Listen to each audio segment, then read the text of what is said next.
Here we go. We are back. Welcome back to Standby Podcast with JJ and me, Francisco Ramos. And we have a very special guest today. We have my good friend Fahim Anwar. Hey, good to be here. Good to be here, guys. Thank you. Fahim. This is your camera right there. Camera 1 or camera 2? What are we calling it? Just camera? These are all cameras are one here. Okay, gotcha. That's what we got there. But Fahim, you know Fahim because he's, you got a lot of credits, but you had you shot. Well, you have one special that you shot for CISO. Yes, if anyone remembers what CISO was. CISO, remember I call that? it Peacock 1.0. You know, they really learned their lessons from CISO and then fucking hit it out of the park with Peacock. You know, everyone's talking about Peacock. Yeah. and in the streets, people are like, Peacock. And they're like, net what? Yeah. I got a tattoo It's all about of Peacock. Yeah. So CISO was kind of like them getting their legs. The you have beta any version. CISO merch? That, I have a CISO hoodie. You have a CISO, which now it's cool. It's cool now. Yeah. There was a period where when it came out, it wasn't. Yeah, it's like enough time has passed and it's not around anymore where it's kind of a throwback and it's Now ironic. you can build the story of CISO. build- Don't you know about CISO? They dominated the landscape. Exactly. Yeah. But yeah, so and also you're a writer in the CBS show. Called, I forget the It was the United States of United Al. States of Al. It was 2 seasons. It's not on anymore. Oh, it's not on. Okay. Yeah. Sorry, I'm giving you all the credits. And you did Conan, and that's not on the air anymore. Is that correct? And you were in a sketch thing with Bill Burr, but that was on Quibi, and that's not around anymore. After high school, you worked as... Isn't that funny though? As comics, like we have credits when we get brought up and all that, and then but the thing is, time moves on, and then sometimes shows aren't around anymore. So the goal is to have credits for things that are still on the air, still on, or that were popular enough that people still remember. Yes. You know, where you're like, hey, like I say, Shameless, and people still go like, it's still a big show. People binge it. Luckily, see, my credits are from Britain and Australia, so they're vague enough that nobody questions them. Like, They go, that's a thing. Yeah, Channel 4? They just go BBC. Okay, that's good. BBC, Channel 4, Channel 5. Okay. Yeah. We'll just have to believe it. Yeah, It's like you don't want to. You may recognize them from the Late Show at Craig Kilborn. You know what I mean? Yeah. At that point, you just go like, just say Late Show. It's just who cares? Just who say- That's right. Keep it more vague as time goes on. The Vegas is clubs and colleges all over. Like anybody cares about colleges anymore. Yeah. And who's going? Yeah, or is a favorite here. Yeah. You get that one. It's like I prefer that instead of like That's true. clubs and colleges all over. Like, oh, baby plays clubs and colleges all over. He's not a local guy. He does all over. But speaking of, you are in touring right now, actually. I am now. Yeah. Not So I am all over. I am all over. So But just clubs, not colleges. Right. And you have any dates that you want to pitch? Yeah. When's this come out? I don't know. Well, Probably come like next week or something. okay, probably Minneapolis then. So Detroit this coming weekend, and then Minneapolis after that. And then I have a slew of dates after. Just my website is the best place to see. I'm Fahim Anwar. Yeah, FahimAnwar.com. Nice. Yeah, you're on the road a little bit, right? Yeah. I mean, I'm also going to be in, well, if we want to talk about it, I'm going to be in, well. That's your roundabout way. You're like, I guess I have dates too. I will be at. What anyone has it. So this Saturday, October 1st at Flappers, I'm going to be headlining with Carlos Santos co-headlining. We're doing a show that we do on the road here. And also next week, I'm going to be in Vegas, October 3rd to the 9th. I'm going to be headlining there for my first time. And then Brad Garrett joins in. Well, it's his club, so it's like he can do whatever he wants. That's pretty cool. But he's joins in. You're going to let him join Pat him on the back. You're like, my- Brad, why don't you sit this one out? I'm going to go long.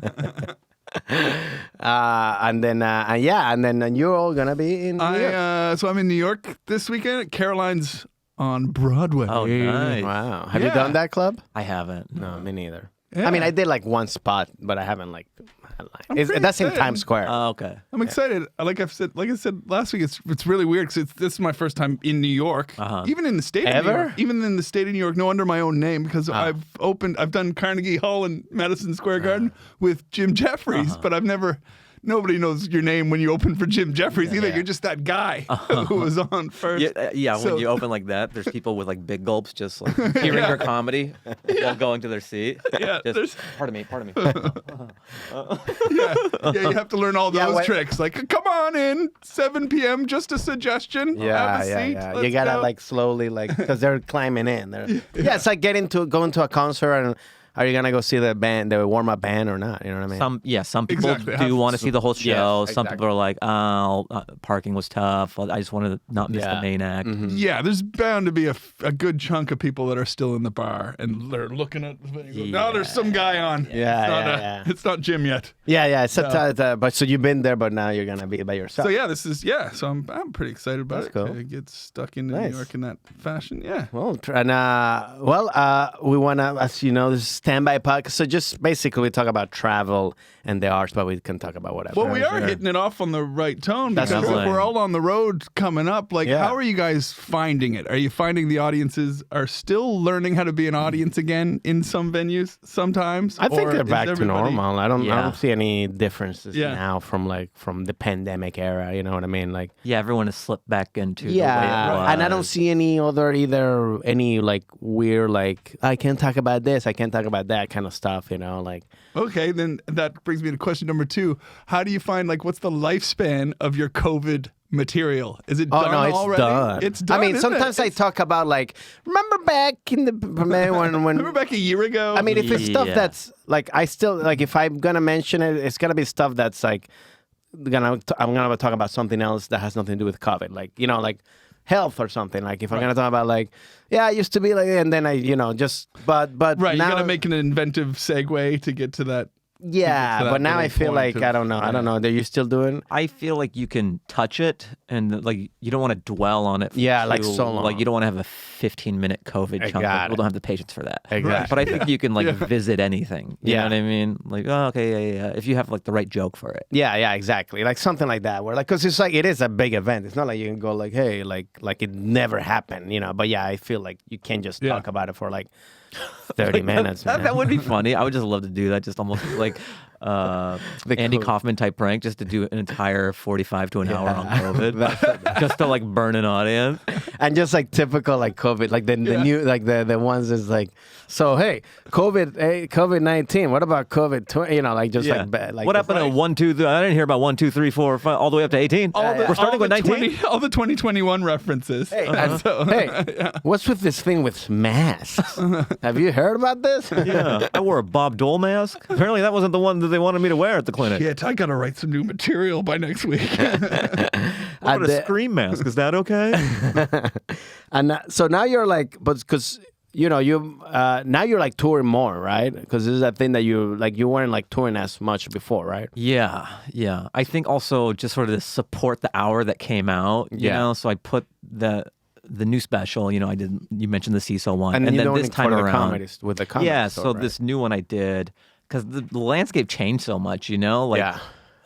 Everything is so segmented and no one really watches anything unless it's on Netflix. Even Netflix is getting super saturated. Exactly, yeah. And YouTube has become this viable pipe for stand-up fans and stand-up comedians to release their stuff and actually, because we just care about viewership at this exactly, point. and to your fans, straight to your fans. Yeah, you know you what can I mean? be surgical Yeah. with, because when you release it on HBO, you have to hope that people have HBO, that they'll find it, Exactly. that they remember if you're a nobody, like, no. okay, do I type his name in the thing? It's just like, there's a lot of Exactly. friction between your stand-up and art and the people. But YouTube algorithms are pretty sophisticated, Yeah. and now it's become more of a thing with like Joe List and Mark Norman and Sam Morril and Schultz, so Yeah. and Stav, so it's Yeah. and Giannis. Yeah. It's becoming more of a Antetokounmpo? thing. yeah, the Greek freak. He does comedy now. Did you see his special? The special is like, I'm not a freak, and he's just really. You think that he likes that name, but he's like, stop, cut it out, guys. Yeah. I know I'm good at basketball, but I'm a human being. Yeah, He's that's why they didn't repeat. He was spending too much time concentrating on his stand-up act. But that is true. That's like, I mean, that's actually, I think that's the new thing now. I mean, like, not the new thing, that's the present. I mean, I feel like, which is good because now you have more of like, you can just go straight to your consumer or straight to your fans. So you don't have to, like, I mean, you've been in the biz for a long time, and I think we're kind of kindred spirits in just that we are club rats. We just work on our stand-up, and we've been doing it for so long and for so many years, and there's just like so much fuckery going on in Hollywood. Like, you don't fit whatever like diversity well, it's like what you mentioned. checkbox. When was it that you mentioned something about, JFL? Or, JFL. That Yeah, you yeah, mentioned yeah, something in, I don't know if is your podcast or another podcast that you were talking about, like how like people like they go like, you were saying, go to the clubs. Like if you're in industry, just go see what, and then ask the bookers and ask the other comics that are famous. It's like, hey, who are the people that are not that famous but are good? What do you recommend? You know, and then that's the way to look at. Ask Sebastian, ask Bobby Lee, ask Tom Segura, or go to the clubs, ask the bookers who, because like we know, of course, we're in the scene. Yes, we know the names you hear about. We see every night. Yeah. It's like tennis, like where they are on the leaderboard. Like the ranking of like, and that's the thing, which is also because then when you see that things get booked, or you see like who got something, and then you go like, I never heard of this people. I mean, a lot of them are like, God bless them, and that's great they got that opportunity. Yeah. But it's like where are they? Where are they? Yes, because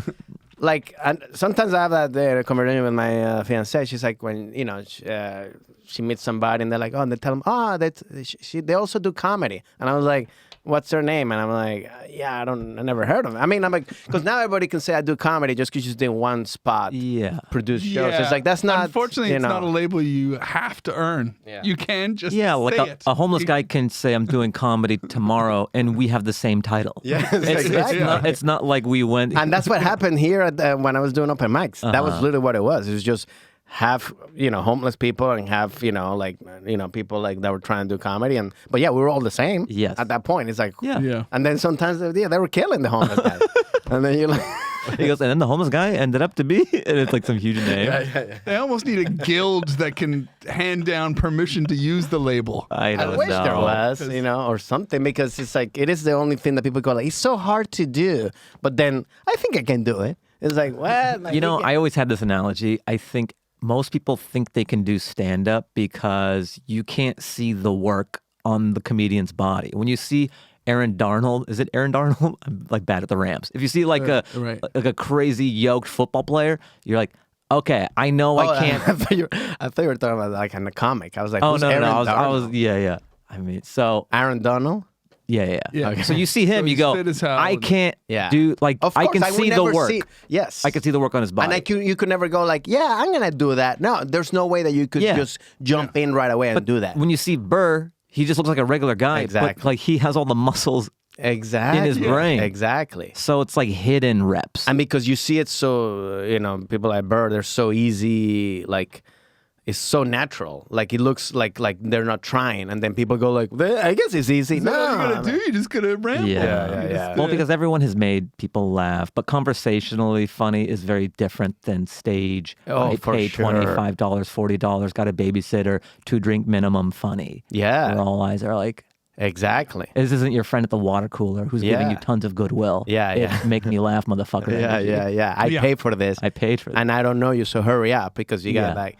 I'm paying a 13-year-old $40 an hour so me and my wife can be out. Or there. even that classic, I had a friend from college he came and visited me one time at a gig, and we're backstage, and he goes, I never thought you'd be the stand-up comedian. I'm the one who knew all the Mike Myers quotes, and I'm the one who knew the... And that's all you were doing on stage? Yeah, that would be great. I'm like, do I make Somebody's...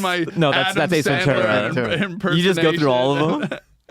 But behave. And people go like, whoa. Hey, JJ, can you do that behave again? I don't know. But that was his idea. You guys remember Ace Ventura? And he starts talking out of his ass. Madison Square Garden. It's like... that doesn't seem derivative at all. You're a legend. Yeah. But the execution is phenomenal. I remember those movies. And then you go, that's what Jesus... And drop the mic. And everyone's like, oh my God. He knows all the catchphrases. And his friend is going like, I used to do that. I used to do that better. That was my bit. But speaking of that, so how did you start? Because you were, you also came, I mean, I think we're very similar that you also, you know, worked in an office, went to school and like, but like, were you always funny? Like, were you always like, because you were talking about people that are like, oh, I'm funny, but like, but how did you know, like, hey, I'm funny, I'm funnier than the norm? You know what I mean? When you go meet, like, I'm funnier than, because my first thing when I first did an improv class the first time, and I went and did it in DC, and I was like, I'm better than this, and it wasn't like an arrogant no, thing. It was like, no. it was my first time. I was better at everything than anybody else. You know, so Yeah, that didn't sound arrogant at all. No, No, man. He's just perceptive, man. You need to be perceptive as a comedian. no, but you have to be. But did that happen? Your instincts were kicking in, and you're like, oh, I think like it's easy. I've got a level like, here. or, yeah. Yeah, I think that's true with like any field that you excel in. There's a moment where you. But you're like, ooh, I'm there. Yeah. Yeah, or like we wouldn't get into it unless we thought we had an aptitude for it. So, yeah, I think growing up, I would tell stories and stuff. I would have friends and at school lunches. Yeah. I would just kind of recognize this thing where I was making the table laugh. Yeah. Different than other people would make. I guess it was almost like a very early form of stand-up. Like they were paying more attention to you. Yeah, or I'd be telling a story and maybe I'm acting it out, and it's very organic and natural. And my friends in the lunch table is laughing pretty hard, and even I guess class clown, or I would say things, or I'd be kind of quick in class, and I would. Maybe the teacher would say something and then I would say something and it wouldn't be disruptive. Like it would be clever enough where the teacher would enjoy it. Like, that's even funny. Yeah. It wasn't like that. You did feel like a bit of a class clown, though? A little bit, but a respectful one because I was a good student. So I wasn't just trying to go for the You laugh. weren't like dressed up like in clown, like real like. No, but you know, I would almost have grudges with other class clowns because there would be like a jock class clown You're like one. judging them? For You're real, like, for real. You didn't hit What's a jock class clown? Okay, so there's different styles of comedy. You know what I mean? Yeah, so yeah. I would do it in a way where Smart comedy. Smart, or I would pick my You know, well, that's the thing. Timing is so important. So it's like, and if the joke is so perfect, and then the teacher is enjoying it, and it's not disruptive with class. Did they go like this? Fahim, just be quiet, you know, but like they're laughing. Is that how they would do it like that? I don't. It was never like reprimand. I never got in trouble. Yeah. So I was able to like fly under the wire with that stuff, and the teacher was on board with it. And I wasn't doing it all the time. Yeah. But then there would be some kind of like jock. I remember there's one. I forget his name, but like he just in the middle of class. I think it was Spanish. Was class. he trading his popularity for a laugh? It was kind of one of that thing too, where he's like on the football team and like he's this so he's just lifting this desk like in the middle of class, and I'm like, oh, that's just kind of slapstick. That's not funny, yeah. Or I'm like, mine was better. yeah. Mine was like a word. He's doing physical comedy in the. Right. But were people laughing at his thing because they were afraid of him? No, it's one of those popular things. Yeah, though. he's popular, you know. so it's like, I got it. Yeah. Same way the guys who own boats are hilarious to some women. Boats? Well, because they want to be on the boat. Oh, Guys, got it. Yeah, you know that old saying. Yeah. She wanted to date somebody funny, but what she didn't tell me was that she thinks guys who own boats are hilarious. Yeah. So it was the lunch table, and then it was also I would notice I would make adults laugh kind of when I was hanging out with my friend's parents or something, at their house and like at dinner or something. Like, how old were you at that point? Like when you were making maybe like 12 or 13. So you were like, hey, Bob, is that your wife? Like stuff like that? Well, I'm not, You got him roasting. I'm not roasting the parents.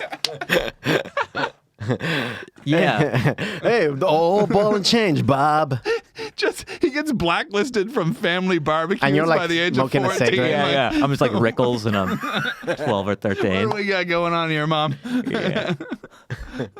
So I think noticing my friends laughing and then occasionally adults laughing too. It's like, okay, this is. And at that point, were you a fan of comedy growing up? Or like, because I wouldn't even know about stand-up until I basically started doing it. Yeah. Like I never saw it or like wasn't a thing of like, oh, I'm a fan of that. I agree. Stand-up didn't really land on my radar until I saw Delirious and I was maybe 17 or 18. Mm-hmm. But before that, my comedy knowledge was all SNL. I loved SNL. Yeah. I loved Late Night Conan. I loved Simpsons. Oh, yeah. Simpsons is my first teacher. Because I watched that from such an early age. Yeah. And looking back on it, it's crazy to think how many comedy titans were writers on that show. Of course, yeah. You see, like, I mean, you like Conan was one of Conan, them. Dana Gould. Yeah, it's crazy. Just so many great comedy minds. And it's a cartoon. Yeah. Just, I think about, what a great teacher. Yeah. That's great. And then, because you lived in Seattle. You grew up in Seattle. Yeah. You were born there. Yeah. Yeah. And then that's when because in terms of moving. Yeah, because there's a really good comedy scene in Seattle, isn't there? You started there? I started there. You started there. I'm so fortunate that I got to start in a city where there was plenty of stage time. Yeah. Sometimes I hear about people starting in LA, and I don't know how they do it. Putting their names in buckets and Yeah, because it's hard to even get enough stage time to get good, to even know what you are, at least in a secondary market. Because Seattle's not super small, but it's not super big. It's kind of this middle, it's like a Boston or even Boston maybe a little more elevated, or San Francisco or San Diego, just a big enough city where there's enough stage time and you can get good, at least know what your comedy bones and DNA is, and then move for the, let me pursue this. Of course. How long did it take you to get to that level where you're like, okay, now I need to go to the bigger city? I did it in 4 years. I think some people who are Like college. Yeah, well, because I did it throughout college. That was pretty much the timeline. I graduated, and then... And you were doing it pretty much every day? Not every day, because I was doing college. Yeah. So I would do it on the weekends, Friday and Saturday. Well, you were doing already shows or just open mics? At the beginning, open mics, and then you kind of climb the ranks, and then you get on some booked shows, and then... They ask you to do the weekend. I would feature on the weekends. Okay. And then maybe in year 3, year 3 or 4, then headline just locally. Yeah. Nice. And then, because we come, I guess also we're very similar, I guess, in terms of like how we were raised or backgrounds. Like when you told your parents or did you, or like what did they, because my thing was like when I told them I was moved there, they went like, okay, which to me was like, that was like being going like, go get it, son. You're gonna. Oh my God. That was like huge. Like an immigrant saying, okay. Yeah. That's go get him, Tiger. We believe in you wholeheartedly. Oh, really? Yeah. Oh my God. That's like apathy? I would. Oh my God. That would. The fact, because to me, I was going to be like, what are you crazy? You don't know. You were ready to fight? Yeah. I'm going to LA and I'm going to be a comedian. Okay. Okay. I'm going to get string cheese. Does anybody want? Exactly. Wow. That's what it was. That's So for you, like, how would like? I got the fight that you wanted. Oh, really? Yeah. That's the one I was training The fight for. that you've been training for, I got to have that one. Oh, wow. Yeah, Okay. I got to have the 17-year-old. You don't understand me. Oh, I mean, I really? didn't yell like that. What but did they want from you? Like or be a for you? doctor. Then you're engineer. It's always doctor. It's I know. They But would say doctor and lawyer. But was it because you were? When was the first fight? When you were like still in high school or something, or was it? My parents were very supportive of like me doing talent shows and Because like they thought it was gonna soccer. be like a me thing. being in drama. They just thought it was enrichment and building blocks. Or a good doctor? Yeah, you'd be a doctor who was in a play. Patch Adams. Yeah. Maybe I can use some of that theatrical knowledge to heal my patients. Oh, wow. Or maybe if I lost a patient and I need to get, if I'm not feeling the real emotion, to draw upon my Meisner. You're going to have the best bedside and manner. say, we tried. We did everything we could. That'd be a good thing, just like a doctor's a sociopath and doesn't have human emotions. But he has his classes. But he goes to for, classes just so he can break What are news you to here patients. for? It's just, I just need. I kill a lot of patients on accident. I'm not a very good doctor, and they can tell that I'm not very emotional when I tell the family that I've lost them. So, wait, give me a go. Let's see how you do it with that. All right. So I tried everything I could, and he lost a lot of blood, and he's not around anymore. That'll be $250,000. And then honk your nose. That's it. Patch Adams. Yeah. That was a Robin They Williams. think I'm too blasé when I do it.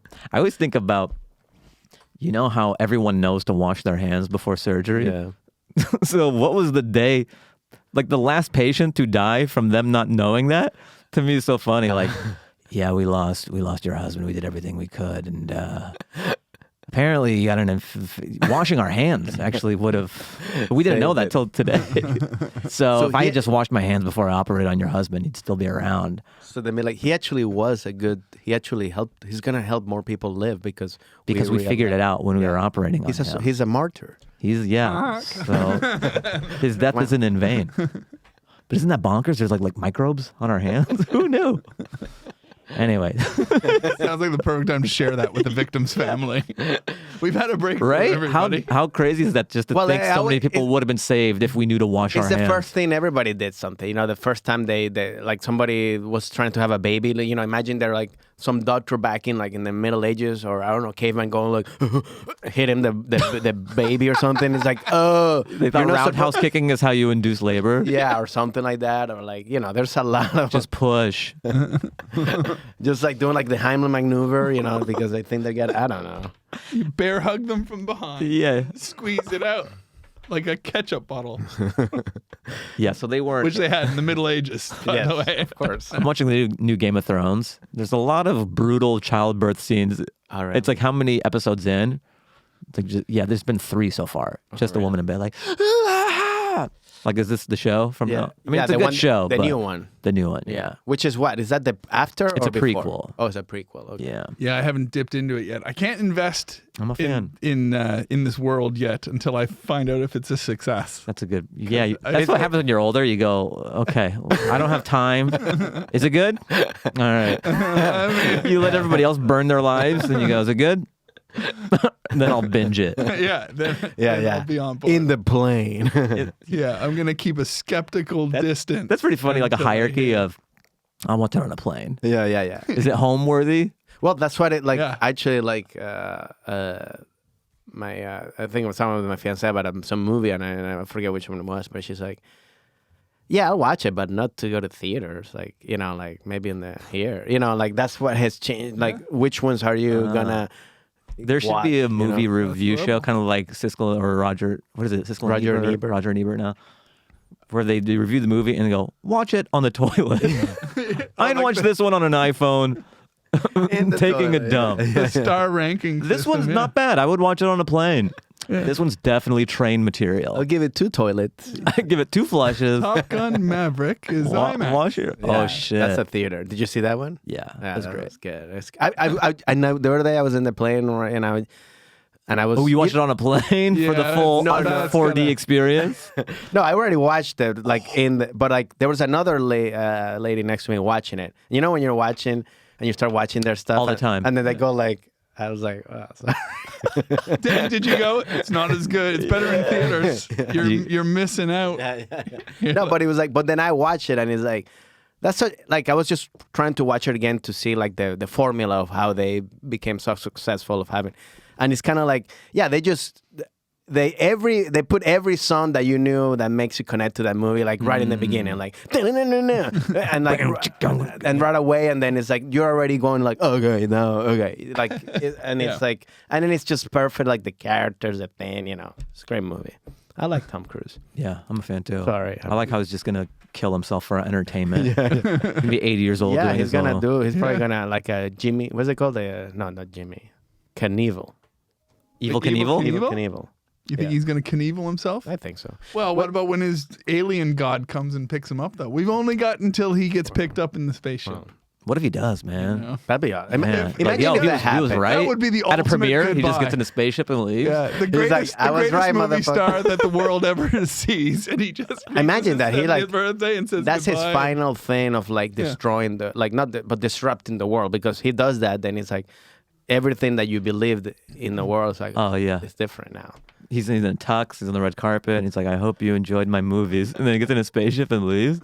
And then everyone on the red carpet is just contemplating life and everything that they thought was true. Holy shit! It was real. What a beautiful farewell. I hope you enjoyed my film. Travolta tries to get on the ship behind him, and he's like, "No, no." You're not on the list. Yeah, it's like Men in Black. No, but I wanted to go back to your parents. Yeah. So what happened so you told them when? When did you came out to your parents that you wanted to be pretty much there were phases, you know? I think You were hinting. You're like, I had a microphone for like I was eating my waffles. My mom made waffles, and I go, "Hey, you guys are a beautiful crowd. Thanks for these waffles." hey, what's the deal with the pan? What's the waffles, eh? deal? What about pan? With tiny squares, why can't they be tiny triangles? What's your name, Miss? Did I leave a notebook out? Oh, were we out of pancake mix? Yeah, they were fine with everything until I graduated high school, and then I just continued. I started going to the comedy clubs that summer because I had the summer off, and I would go to the Comedy Underground in Seattle, Giggles by the university.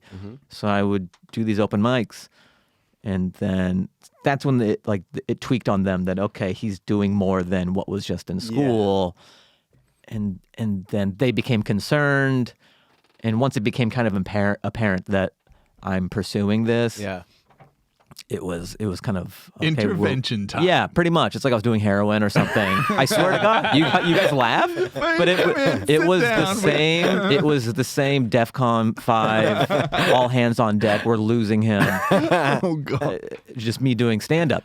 So I would come home from the clubs. And this is back in dark and eternal. Kind of. Well, because I would come home. I would come waiting in the seat. Yeah. Like, where were you?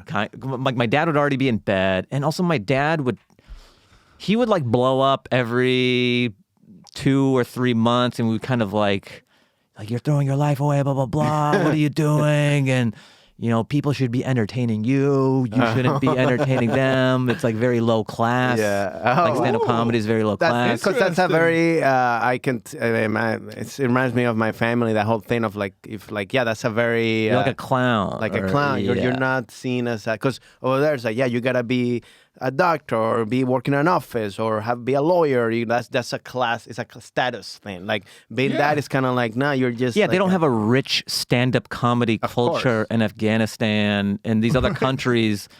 That is such... And also, it's not seen as a career. It's not seen as a career. Like, how do you make money? No, I think that's just really interesting because I haven't heard Americans talk of the class system before. Because in Britain, very class systems always comes into conversations and stuff. But here in America, I don't hear it as much. What do they call people that are poor or low class in Britain? Well, there's poor, a lot poor, of there's a lot of names for it, but well, what is it?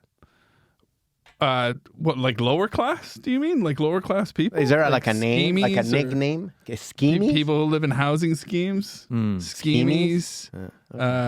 Every just like the accents change in Britain, there's a different term for Well, people that's in Latin America too. Like yeah. There's a high class people, they talk, and they all talk the same way. They're like, hola, ¿cómo estás?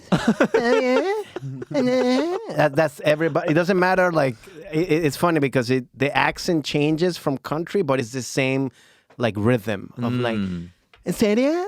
¿Cómo estás? Like that. That's like this. It's like it's just that's universal. It's universal. Just like going up, like Valley. Rich Valley girl, I guess here. You know, like, oh my God, like what? Like, that's kind of like the same. That's funny how that's just universal. But that's like the So your parents are, you keep... Yeah, so I mean, it's low class, and I think they're thinking about, I think Afghan culture, Middle Eastern, South Asian culture is very much, they don't have the mantra of, I'm going to do me, who cares what people think? It's a lot.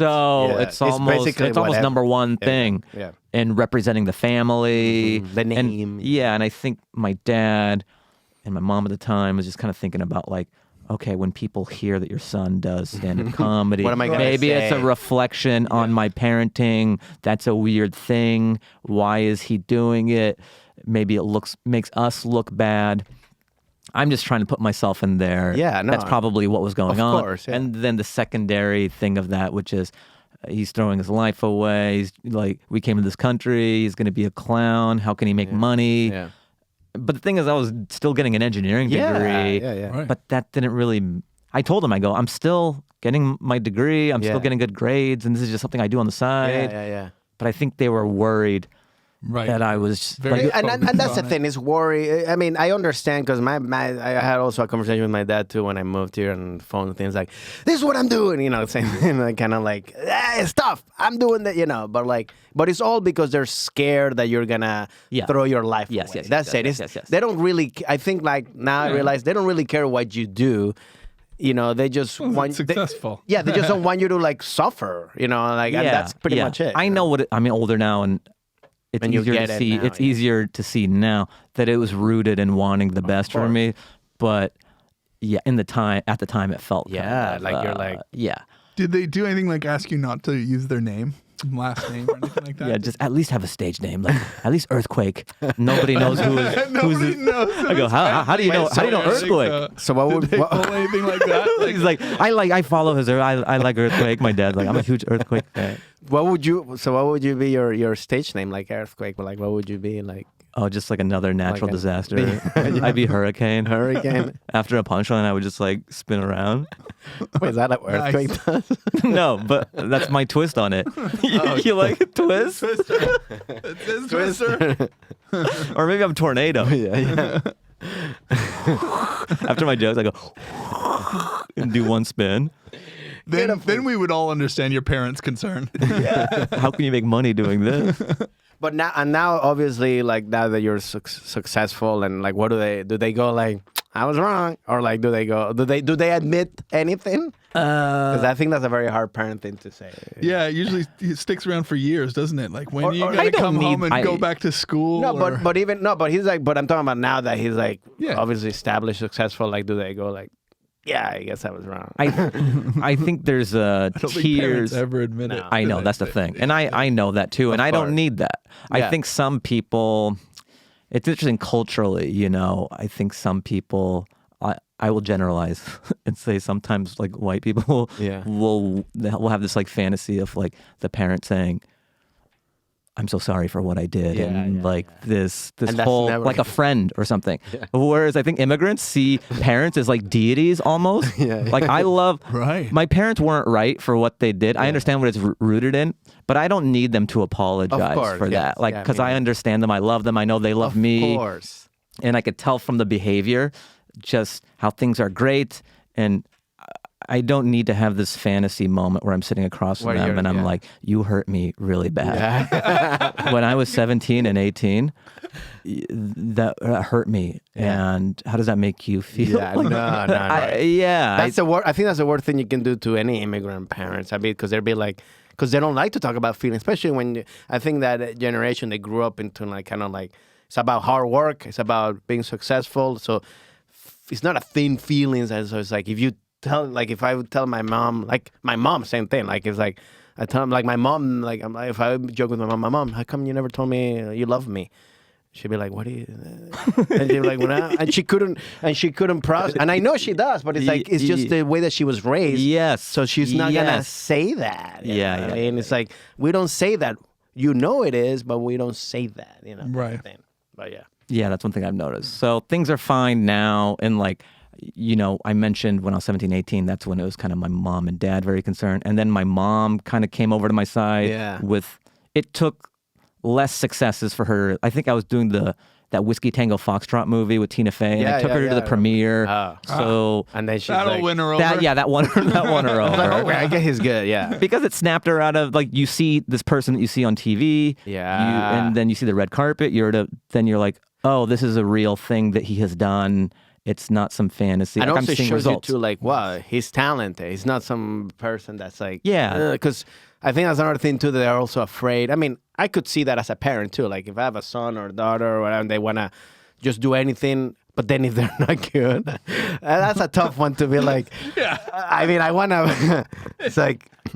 But you're not, you know, like, because I remember, like, for example, It like helps with to my. see the approval of the public. Of course. basically. Yeah. And then Don't- you're like, okay. It's a nice milestone for them to recognize and Yeah. go, oh, okay. Yeah. Yeah. And then my dad kind of came over pretty recently, only recently, after I got the writing job of all things, because I was And making you know a why? lot of 'Cause money. That's a corporate job. Yes, That's like, right. that's like I swear it's to an God. office thing. It's like, wait, you're going to an office to There's a break write? room? Okay. There's a good. water cooler? Yeah, then we're good. Okay, I can rest easy. You have a parking spot? Okay, good. Because honestly, it mimicked Boeing so much Yeah. that he understood it. And he understands that world. He understands that world. Yeah, I told him I have a parking space that's like right out front of You the have thing. health insurance? I have health insurance. And he's there's like, a- oh, they, yeah. they give Give it to me. how close He is the spot? was listening. you What's have your out of pocket maximum? I got, wait, not the deductible. Not the Oh God, dental? Oh, give me a minute. He understood that. Yeah. Yeah. That's- So So that's cool. Yeah. No, I mean, I get it. It's like, which is funny because that's such a, I think, not to, I don't know how you, because your parents were very supportive with you. Yeah, but my father was military. what's that I like? have different. No, Yeah. no. Well, my father's military, so my dad didn't tell me that he loved me a lot. He was a gruff military What guy. if we all just start but break he down did- crying? Like Yeah, these are just like so I mean- anecdotal things, and we realized that we're like severely damaged. Like, yeah, I mean, I don't need them to tell me that. Like, oh, he didn't say it for you either. And then by the end of the podcast, we're just And but he at port in Scotland and came to one of my shows in Scotland, and he admitted to me after the show that he had come to tell me on behalf of the family and my mother to get my ass back to Canada and go back and take my master's degree, and that this was stupid. But luckily it was after the show, and he goes, I think I'm fine with it now. You go for it. So if you have a bad show, my you would have changed your life. If I'd have had a bad show, that was your Tonight Show. Dragged me, to the airport. That was Johnny Carson going like, he pulled you to the couch after the show. Yeah, well, that's why I was asking about the name thing too, because that was crazy. So that same night as well, not only did my father tell me that he was cool with me doing everything, he asked me to keep the name. He was like, don't change your name. Don't say it. So I got the pendulum swung. Wow. Hey, you can go back to Whitehead. I don't think my mom was still happy though. So. Oh, your mom was the one that didn't. She wanted like, me to just did you come tell him? He's like, he had a good set. Look, he crushed it. I don't want this any more than you do, but I mean, the man, he had jokes, he had act downs, he did crowd work. Yeah. I told him he could use our name. You did what? I'm sorry. You're sleeping on the couch. Mr. Whitehead. Oh, that's why he's been on the couch for 20 years. That's so wow. So then that's pretty cool. So then you moved. So your big move was to LA then to pursue comedy. Yeah, I really want to ask you about this. Like when you did that move and coming from Seattle, we love asking our guests, like, did you have like a group of friends that you had like security amongst, and then you moved together? Because sometimes guys. They moved to the like big crew city, or like something, and that support system together and like that, or did you do it on your own? I did it on my own, man. I had nothing.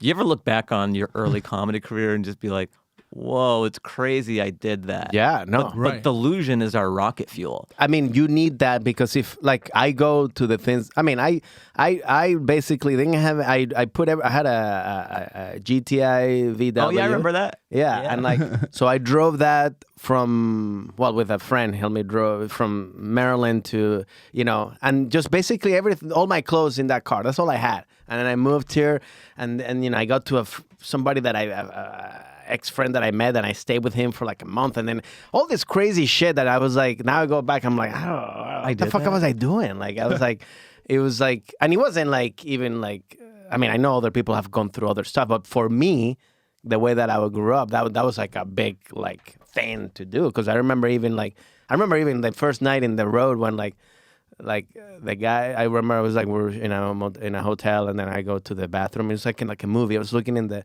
mirror, like crying, going like, what the fuck am I doing? Wow. Like, because I was like, I was scared because I was like, I'm doing this, trying to do comedy, and and I was like, and then my friend's like, what's going on there? Nothing, man. Things are great.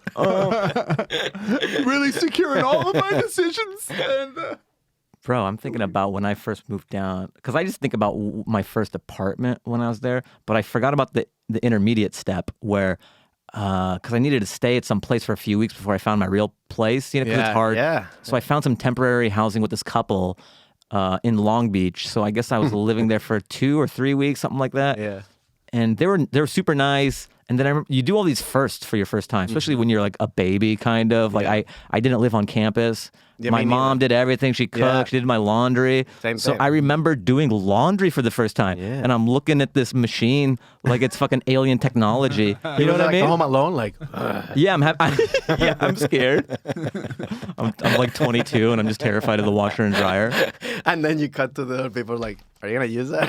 Yeah, It's like, but they're like, yeah, you can use the washer and dryer. And then I'm just like trying to figure this thing out. And I remember doing my first load of laundry, and I set up my camera. It was like a BlackBerry at the time, and I sat just like cross-legged on the garage floor, and then I took a picture of and I sent it to my mom, just but I remember that weird period where I'm in this new place. So adult. Yeah. Most people have these experiences when they go to college. Me too. I never had that. But I never had that either. Me so it was a little kind of delayed development or whatever. Yeah. And then I just remember when I was living in Long Beach, so I was working at Boeing, and then at night I would drive up to the Hollywood Improv and just like hang out. That's part of it. You can't get up. Yeah. You get up when you can get up, but then outside of that, part of it is just leaving your apartment. And to understand the world. Understand the world and... Yeah. That was one of the first... those early friends, too. Yes. Getting into the culture. Because I would get down and be like, I'm not getting stage time. Why am I going out if I'm not going up? But then I had this epiphany where I just went to the Improv to hang one time, or I went to one of these places, and someone's like, oh, hey, blah, blah, blah, you should do my... So it's out of sight, out of mind. Exactly. And sometimes just leaving your apartment, Yeah. I realized, oh, that's part of it too. Even That's if you don't our have a office show. hours. Yes. That's what I say that. Like, But I remember I still have these vivid memories of driving up the 710 to the 101, and I'm like, nobody knows who. And I'm here alone. yeah. I'm in this huge city. Yeah. It's kind of nuts looking back on that. And I would just go at the Improv. I had some friends and stuff, but you're a ghost. Yeah. When you're that young in your career, people are like walking through me and shit, you know? Yeah. No. I mean, yeah, same thing. I mean, for me, it was exactly the same thing. I moved here and like, even I still find this town kind of 'cause you cliquey. just moved here. I moved here late in my career, so I've only lived here for 5 years. But when I moved here 5 years ago, same thing. I was a bit like a ghost. Nobody knows that you have a track record or that you've come or that you've already had a 15-year career in a different market. Yeah. And I still find the place a little bit cliquey sometimes. You see strength in numbers around LA, where you don't see that in other markets really. You know, which I guess maybe because they're smaller or whatever. A lot of people are more individuals that are getting booked at clubs. You name the city or whatever. Yeah. But here, I found that. I found there's a lot of people who are just, they've got their group. it's like high school. Yeah. There's so many different college, scenes yeah. too. There's people who get up a lot, maybe East Side or at this scene. There's so many pockets. And that's what I learned. You just kind of get in where you fit in. That's for me it was like like I started hanging out here, and then this is a place that I felt the most welcome, and then that's led me to start working here and doing all this stuff. But like it was just a matter of like, you know, going to the different places and then see which one you kind of like gravitated to. You know what I mean? Yeah, bottom line is just stage time. Yeah. Because some people will come to the store when they're like so young, and if you have an in there and it works out, great, but you should be getting up. Of course. Like, you don't want to hang at the expense of not getting up. Because some people just spend all their time at the factory, or in their young, hoping to get in the factory, or like spend all their time at the Improv, hoping to like do that. But then, But go other places. yes, also get up. Yeah, because that's the whole. Yeah, if you don't get up, I mean, like, and it's funny because even to this day, people don't even. On the other day, this person asked me like on Instagram, it's like, hey, how do you get up at the comedy store? Like, he wanted to like. I guess he got up in one show before one of those produced shows. He's like, I'm trying to get back to get.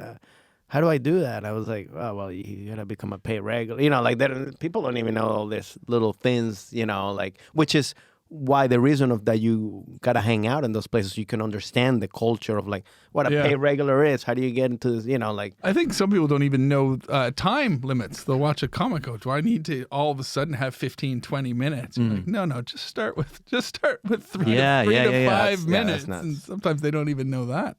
Yeah. That's all you'll get And when I you're also- brand new. Like that. I think it's also like newer. because it takes a long time. That's a long 3 minutes when you're brand new. And But it's also newer people now because I think with social media that you see it now and they go, I guess I can do it. You know, like I guess it's easier to see that they can do it. I guess, I don't know, because there's more Content out there or whatever, or because of like the influencer editing thing of like you do 30 seconds of something. So then I get a lot of views. So then they start thinking like I can do this, replicate this on stand-up, which is like not at all. It's interesting how stand-up is evolving and morphing into different things. There's like how we brought up or like how we consumed it and have been doing it for years. It is this live experience and doing a headlining set or even a featuring set or even a MC set. There's like a flow and it's almost like a play or something. It's this live experience. And now the way media is consumed on TikTok and Reels, that's almost a detriment. You kind of want like, hey, it's all editing and like GIFs coming in and shit and captions.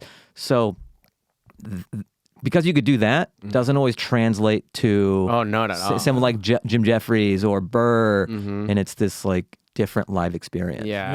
And it's really interesting too because we often talk about how I don't know if like in the early days before social media, you had to start in front of a room of strangers, unless it was Jeff Dye, wasn't it? Who was like he invited all his friends and family to his first Seattle ever guy. gig. Oh yeah. And he went up in front of people he knew, like a couple hundred people that he knew, which is very rare. But for the most part, most of us, I don't know about yourself, but I just wanted to start in front of strangers, that way I'm not burning any bridges and I can walk I'm away the same from them way. if I When I started, all strangers. Yeah, I you didn't don't want invite friends anybody. or people there. But nowadays, I don't know if anybody does, because if you're 12, 13, you start doing social media. By the time you do your first gig at whatever 17 or 18, you get up there, you probably have already an audience, or you might already have. But that also is detrimental because that always start. cuts. Like if you're not good, people are going they're not gonna come back, and that's always the. Well, that's true. But I guess I just feel that if they already like you from social media, they're gonna give you a little bit. Yeah. Unless you're older. If they like you from social media and you're older, they might go, "That's not for you. It's not for you." But if you're young and like 18, 19, and you've built a social media following, like, I'm going to try stand up now. I bet you get all the support in the world. That's true. That's what happens a lot with those influencers.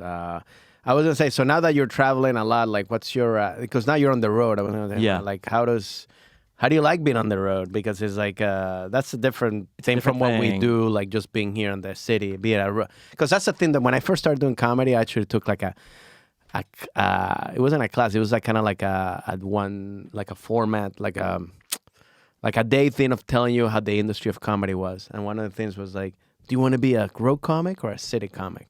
And I even they actually had that. That was wow. They make that distinction. No, it was actually, what's his name? I forget his name. He actually taught in the DC Improv. He did like how. That's what you should really teach, is how to get audiences to remember your name. But then I was like, that's the most important I remember going like reading. I'm like, oh, I want to be a city comic. I don't want to be on the road the whole time. Yeah. Like that was even before I started doing it. I was like, I don't want to be just going from So now for you, like, how does it feel being on the road, and like, how do you like traveling? In terms of like. Question. Oh, was that? It was green and now it's red. Oh, was it off for a sec, or does that mean it's switching? They go back and forth. Yeah. Okay. We'll cut that out. This is the first time I've seen a camera, guys. I was like, what's going on? If it turns blue, that's when you should get concerned. It's like, is that the fly again? I was like you. I think I wanted to be a city comic, or I gravitate towards just like staying in town, doing spots, building my material. Traditionally, that's how I've done it. Mm-hmm. I just build here at the store, the improv, the factory, and then I refine on the road. I would do that. So I would get the hour nice and tight, but I had all the chunks that I've built in town. And then now I'm going out, and it's a little different because I'm further along in my career. I used to get a little like sadder on the road because the money wasn't great, and I got a lot of time in town. Yeah. And my process and my methodology was fine just staying in town and building that way. Yeah. But what's been cool about hitting the road this time is that like I have fans after the show, whereas before people are just there to see comedy. Yeah, they don't know who you are, so you got to introduce yourself. Yeah, so they're like, oh, that was great, but they have no idea. Like you're just burning an evening for them and like doing the job. Yeah. And that there's fun in that. Yeah. But it's a different thing when after a show, someone's like, I've been following you since such and such. I'm so glad I got to see you. And there's this like connection. Yeah. So now you're getting to have this connection in meeting hearts that have been on Instagram. Yeah. Because it doesn't feel real. Of course. You just pull up your phone and it's just comments, and it doesn't feel like there's a human behind there. Yeah. I mean, there is it, but there isn't. But then when you see a face and you talk about it, you go, oh, cool. Imagine if it's just an actual robot. It's like, hi, I'm your biggest fan. I've liked all your stuff. I write LOL. I don't know if you caught it or not. It's so cool to see you just in the flesh. I've told all my robot friends about you. B932, get over here. This is the guy I've been telling you about. He's like, he's a cousin of R2D2. He didn't make it. He wasn't as cute. You know, Hollywood. You know, Halloween. I don't need to tell you. You're like, sorry, I'm geeking out. I'm normally not like this. You're like, we got more people. It's like, sorry, I'm taking out. So I was like, are you done? Hey, fuckface. I was here first. Just wait your turn. Dude, just get out of the way. The robot's got attitude. It just like stabs the human in the heart. Like, whoa, what the fuck? I know you're a big fan, but you're gonna send me to jail. I'm a robot. Your human rules don't apply to me. And then he's just cut to his training. He's like, and he's got a picture of you. Like, I'm gonna like revenge. Yeah, so it's cool to meet. It's big with robots. Yeah, it's cool to meet. It's cool to meet my robot fans, and then also. I sell I'm learning because I've only done 2 dates so far. I've done Dallas and then I did Salt Lake City. So Detroit and then Minneapolis is coming next. But Dallas was the first kind of venture out there post-pandemic, and also 3 or 4 years later from last time I kind of toured. And it's different. It feels different. Like, I sell tickets now, and also I have fans afterwards, and the money is different. Better, So I feel better doing like that. I feel better touring now than I did in the past. That's a great step. Are you at all being on the road? Are you at all like superstitious about anything? Are you one of those guys that's like, I gotta have a stage jacket, or I've got to break in certain clothing before I record a special or do a TV appearance?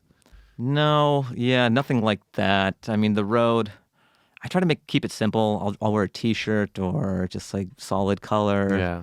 I don't want to have like. Do you check in? Are you like or do you like suitcase? Do you check? Or do you carry on? Carry on. Yeah. No. I hate waiting at baggage claim. Simple. Yeah. It's a nightmare, isn't it? Yeah, no. I check. I mean, sometimes I check in because of merch and stuff. But yeah, I prefer more. I've got to figure out my merch is. That's another thing to do. Like when you're on the road, like because you have to have something. I don't. I mean, like that's not my. That's like. I like to perform, Yes, I don't want to here. become a salesman afterwards, but like it's a thing that you do have to do because people do want to have like a remembrance of like, and I want it to make sense. I don't want to be like, hey, what can I fucking sell these rubes after the show? Like they're big fans of mine after I'm done. Hey, does anybody have like a stick of gum or some shit that I could sell to these? Magnet. Yeah. Gum. Hey, you're Give me that computer paper. I'm gonna sell signatures. Selling reams of paper after the show. So, and then when you were like, now that you're like in Dallas, and then you went to like, what do you do during the day? Are you just like, do you go like eat, or do you go like, because sometimes I like to go like, let me like the different food that's from that town. Like that's kind of like the thing that I like to do if I have time, or like. Ideally, you're in a city where you can walk to all the stuff. It's pretty central. But then sometimes, they put you up and you're in the burbs and it's not. So you just kind of, am I going to get an Uber into town? Maybe. And then also I'm in this weird purgatory where I can bring someone sometimes I can't. And so I'm trying to figure out how well am I doing in certain markets. If the money's good enough, then I'll bring someone because then I have a friend out there. Exactly. Yeah. Whereas right now, sometimes they're like, okay, but they want to do their own support. And so, which is great for those comics in that city to have an opportunity to get up. But then the byproduct of that is just like, you're alone walking around in this like foreign city, and the road is already tough enough. It'd be nice if you can kill some time with a friend, of course, in the daytime. Yeah. Like that's like right now. There's dates that I've been doing with Carlos. That's why it's been so cool and fun, because it's like you got somebody to go to lunch, you got somebody to go work out, you got somebody to go do stuff. So it's like it's just so much.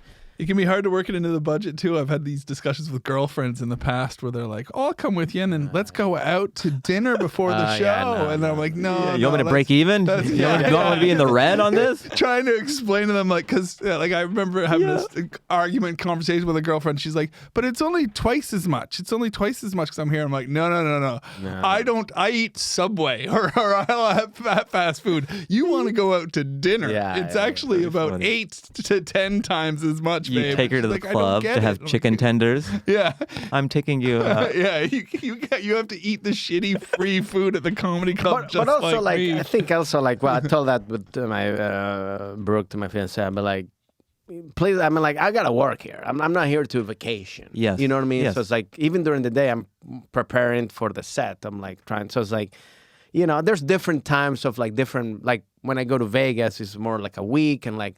That's different, I guess. You could bring. I mean, because there's more. That's easier. I'm with you. Yeah, and you try to say like, let me do my job, and then we go out to dinner when I get home. We have a lovely. Or you could be on the road, like, hey, you go to like Hawaii or something, and you got like a couple of days to chill, stuff like that. But like, I know what you mean. I'll get that too, because our job seems just so fun and party all the time, and just because we work in comedy. It doesn't mean that we're not working. Of course. So your mind is thinking about, okay, what tweaks? Yeah. And then it's hard to have vacation mode, but you're there to work. Of course. Yeah. And you're also like pressuring like, hey, hopefully there's people show up. Hopefully, because, you're going like, that, like I've gotten that, right now where like they give you the numbers and you're like, oh, fuck. And then you show up and it's like, oh, fuck, there's a lot of people. Isn't that funny? But it's kind of like, you're like the whole time you're like, well, I guess I'm preparing to do like in front of like 30 people. And then it's like, oh, it's 200 people. Like, oh, I got to change my thing what I was going to do now. I guess I'll never be back here. Yeah. They Maybe it'll be okay. They send you the numbers. They go, here's the numbers. And you go, oh, fuck. Hey, guys, I'm going to be in, like, immediately. Hey, what's up, guys? We got 2 shows. It's going to be fantastic. Fuck. Hey, what's up, guys? It is very, like, I guess we do the same marketing thing that movies do. Like, like when you know, like, I heard, like, you know, when a movie's tests good and they're going to do, they don't put that much ads. But when the movie's bad, they fucking fill that because they want it at least the first weekend for people to go see until they find out, oh, that movie sucks. That's what it is. Let's bait and switch them. Get them while they don't know. Yeah.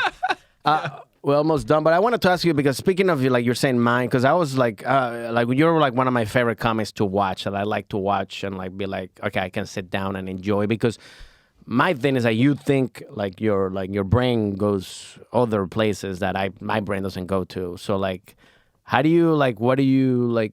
I don't know. I don't know how to. I was gonna say, are you a robot? What? Oh no, the secret's out. I was trying to create some hypotheticals so it wouldn't draw attention upon me. No, but like, what's your like? I don't know, your process or like, where do you go? Like, how do you think? Or does it just? Because obviously, I think it's a lot of natural thing. It just comes out natural. You're like, oh, I just think like that. Yeah. So. Yeah, I think a little bit of both. Let me think about it. Just read this. I think sometimes I'll have premises or an interesting thought. I think all comics, we just live life. And I think there's the difference between comics and civilians, because sometimes civilians will be like, oh, I don't know, I couldn't do that. I love that, comics and civilians. Yeah, civvies. Funny stuff happens to everybody, but I think the skill of a comic is being able to like recognize those thoughts and then like jot them down and foster them, because average people are so busy with like other stuff. And also make it universal so people understand it. Understand it. A lot of the people that, oh, I'm funny, but like they start telling a story about their friends. I'm like, who the fuck are these? They haven't established the beginning, middle, and end. Yeah, like you have your comedy language, and you've developed it, and you've learned it, and you know it very well. So something funny can happen to you, and it's almost like a feeling. You don't have the words yet, but you know, like, I can use this for something. Yeah, and then you apply, it tinkers around in your head, and then it's able to come out like funny, Francisco, like your style. And the same is true of you, and the same is true of me. Like something will happen, I marinate on it for a bit, and then I'll think about like the words and all that, and then sometimes I'll say the joke or whatever the premise is, and it gets a laugh, and then when people are having fun and laughing, that's almost... Then it's improv, like the robot shit earlier. When we're having fun, then it's kind of like an improv gear where if I just see it happen in this world, like what else would be funny? So a lot of times, the start of my jokes will be written, but all the fun act outs and places that it goes are things that happen organically when the room was having fun. Got it. When they got the premise or the joke, and then you can have now fun I get to play. Yes, exactly. And because it's almost like a free spin. I always call it the star in Mario Kart. You know, when you hit that. So when the crowd is laughing off of something, anything you do doesn't matter. Exactly. It can only be upside. Because they're not going to stop laughing if you do something stupid because you're riding the wave. Yeah, exactly. And it's a very funny term, a free spin. It's a free spin. Give it a shot. Totally. I think like someone told me this, like an actor told me this, where they're doing an audition and someone says, can you maybe do it more like this? And he goes, oh, you mean like, and he'll just do it like that? Ah, yes. And so that's a way of doing, like getting a read in without doing that to read. And they go, yeah. So it's like a free spin. Like do it like that. No. Oh, you mean like just for like 20 times and go, okay, I know the free spin thing you're doing. Just please. Hey, I invented this free spin. I invented free spin. Oh my God, you're Maggie Spin. Yes, I'm Maggie Spin. So I'll have the premise, a joke. If I get a pop, then I'm playing in it, and then I just keep whatever works in that like free spin space. Got it.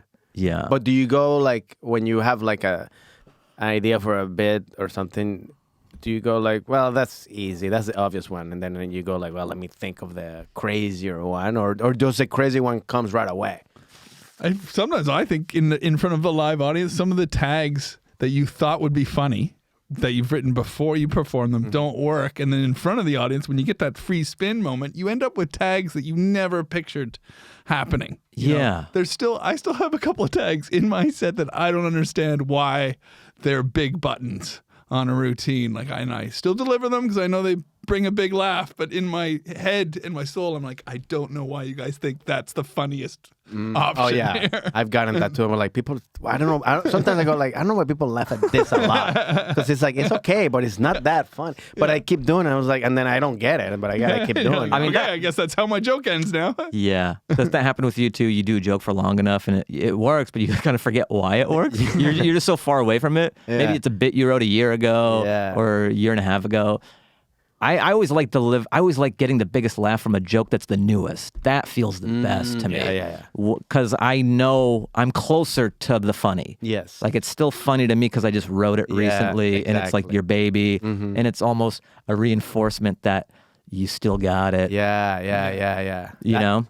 Rather than something that you wrote 2 years ago that you know always gets a huge laugh. But you're kind of like, why? I forgot why this is funny. That's always new the jokes best. are the best. I hate the dip after you get that 2-week, romantic period, the honeymoon period with that new joke, and it's great, and then that little dip happens, and you're like, oh, is it because I've become too confident with it? Yeah, did I get that little extra? And that dip, and you're like, oh no, the moment's is it as gone. good? Because I've gotten that, and then you're like, it was not working, and then you're like, is it good? Or Am I selling it differently? Or was I in a streak like those couple of weeks or I something? usually always think it's a confidence thing. I will always think like, oh, I'm sure of it now, and it's lost a bit of the punch. And there's different boxes for jokes too. You ever notice some of them are just bulletproof. They fucking, no matter any circumstance, those are great. You can go to just A string bits. Yeah. And then some of them are so performance based. Yes. And that kind of sucks sometimes because you have to depends remember on the execution and the crowd too. If you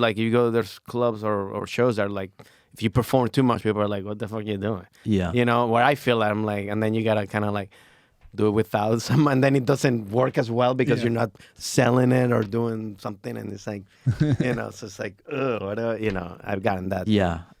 I love when I just have timeless, solid, those are nice load-bearing jokes. But then you have some other ones where you're like, okay, I have to have the right inflection. I have to come in at it with the right speed. And those are kind of like, it'd be nice to get those bulletproof. I could not open on this one. And like, why is this one at the forefront of my mind right now? The audience isn't ready for this. I need to lock it away for a second. Shit. It's such a formula-based system. We're almost done, but I wanted to ask a quick question. Are you, when you travel, are you like, first of all, you're like a window, aisle guy? I do window because I don't leave I like a lot. an aisle. I like aisle. You like an aisle? Because I'm like, first of all, I'm like, I can pee whenever I want to. And sometimes I'm stuck in, and then like I just lock in and lean. And just like get. But can you sleep on planes easy? Oh yeah. Oh really? Yeah. Are you one of those like? Blue? I'm amazing. Oh, you're a robot. I swear to God, I power down. Really?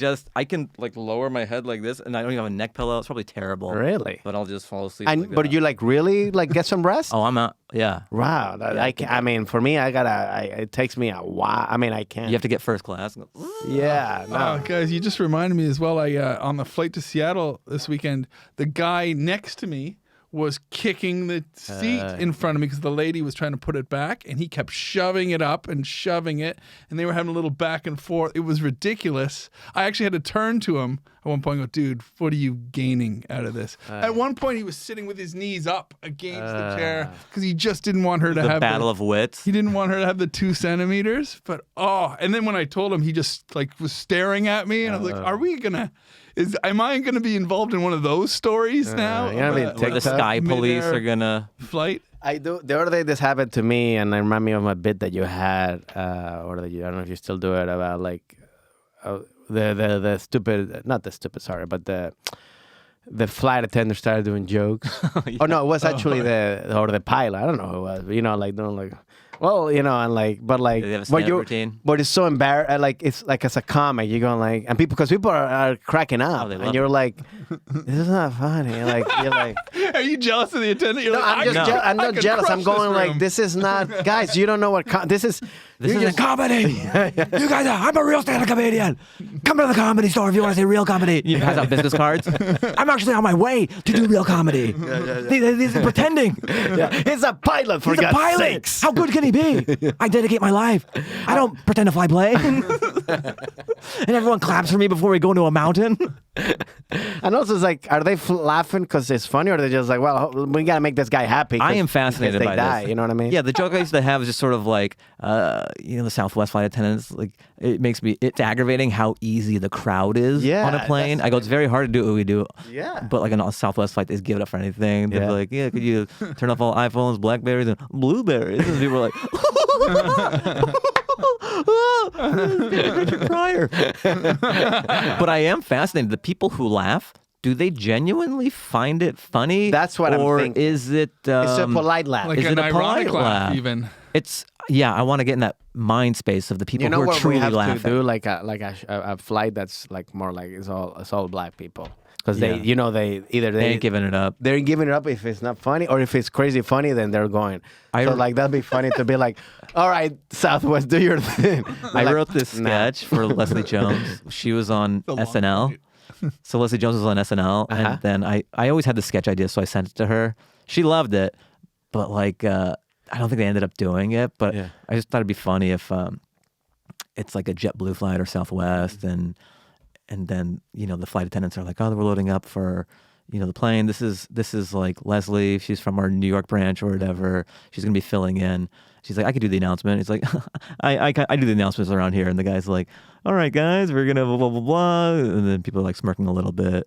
And then he's gonna have Leslie do it, and then he's gonna do after, and then Leslie does like Def Jam shit, and the whole plane is like, fuck, and she's like roasting the whole like there's some bald guy like this motherfucker using the same bottle of Pert Plus for 20 years, and like there's a black guy running up and down the aisles, like just destroying the plane, and then the guy has to get back on and like follow Leslie, and he's like, you can finish. He's like, no, you wanted to do it, you can do it. He's like, and he's just like bombing on the plane.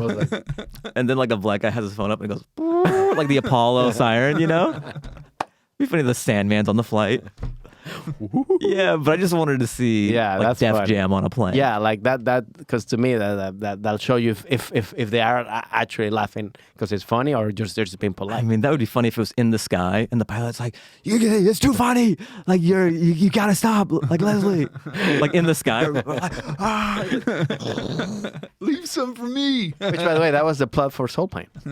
No. That was nice just to get serious right there. Like, which is actually the plot for Soul Plane. I don't know if you knew that. Buddy, you've been an amazing guest, man. Thank you. Thanks for having so much me. for finding the time to come and hang out with us. Yes. We'd love to ask one last little quick question at the end, which is of our guests, which is, do you have a favorite piece of travel advice that you like to hand on to people if they're hitting the road going somewhere, or just flying long vacation haul? or something? Yeah, or vacation. Let's see. Okay, whenever I go to LAX or one of these airports, especially LAX, the line is so fucking long for Coffee Bean or Starbucks. Yeah. I just go to like a different bakery. There's so many smaller places that you get a cup of coffee. Yeah, exactly. I don't know why you would wait 2 or 3 hours for Starbucks. Just go to like Wolfgang Puck Express or one of these smaller lines. Yeah. Or even that little like La Brea. Addiction's a bitch. It's such a it's not even specific that brand good, loyalty like, and addiction. I Isn't guess. it? Is Coffee Bean or Starbucks 3 hours line worthy? Yeah. Is it worth it to lose your flight just to do Starbucks? I just don't want to be in line that long. I would rather just get a regular cup of coffee. Are you part of the Admiral lunch or all that? Because I do that, and that's where I get my. I mean, really? And I love it. I mean, he doesn't. I like all the amenities that you could add to make it better flying. So I go to the Admiral lunch and I get the breakfast and the coffee, and I'm there until, and I like getting in early. I like to be group early because we travel so much. It just makes it easier for me. So how do you do the club? Is it via a credit card? Is it points? Yeah, via credit card. Which one? American Express? American Airlines. That's what I fly the most. So I have that one. So that one, and it's great because it's like you can. For me, it's like the same money that because you have to pay some membership, but like you're always getting free, or every time you go, and you can hang there if the flight's delayed. You can hang there. They're easier to move your flights around. You can take showers if you want to. You sleep or whatever. Drink for free. Because you got beer and wine included. So it's a lot of things that you're like. Funny, like this whole podcast really pitching is just built around. He actually works for American Airlines. He's like, you've been a great. You can take a shower there. they got beers, and we take the shirt off, and then it's just American Airlines on it. Well, that'd be the whole thing. Hopefully, they get sponsored by that. We're gonna sponsor eventually. Well, I guess another tip: get a power brick. Just put it in your backpack. What's a power brick? Your phone dies or whatever. Just get one of those. Stuff it in your backpack. It's a lifesaver because sometimes their power outlets don't work. They don't have them, or the seats don't work. Yeah. It's just nice to have your own power source because nothing's worse than landing in a new city and then can't even your get an phone's Uber. dead. Yeah, you can't even get an Uber. You have to wait for 30 minutes for Yeah, just get a power brick. Store it, forget about it. Yeah, but make sure it's not a natural brick. I don't want people to be don't get a brick. Like a brick that says power brick. It's like, what? They told me to get it. Well, man, really thank you for coming. Of course, man. I really Glad appreciate it. Go watch Fahim, and it's going to be in Detroit this weekend, and then you said next week? Minneapolis after. And then the special that's on my YouTube channel. Check that out if you guys want. That's the name? It's called Hat Trick.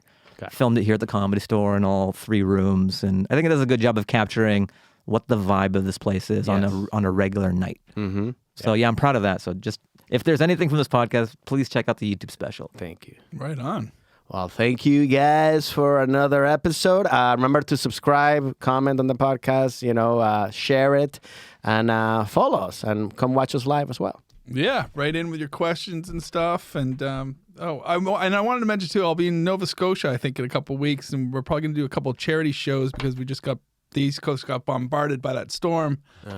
So keep your eyes out for that as well. Awesome. What happens if the storm goes away?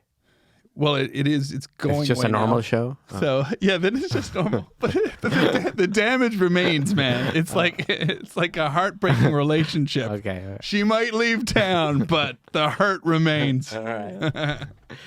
Bye, hello.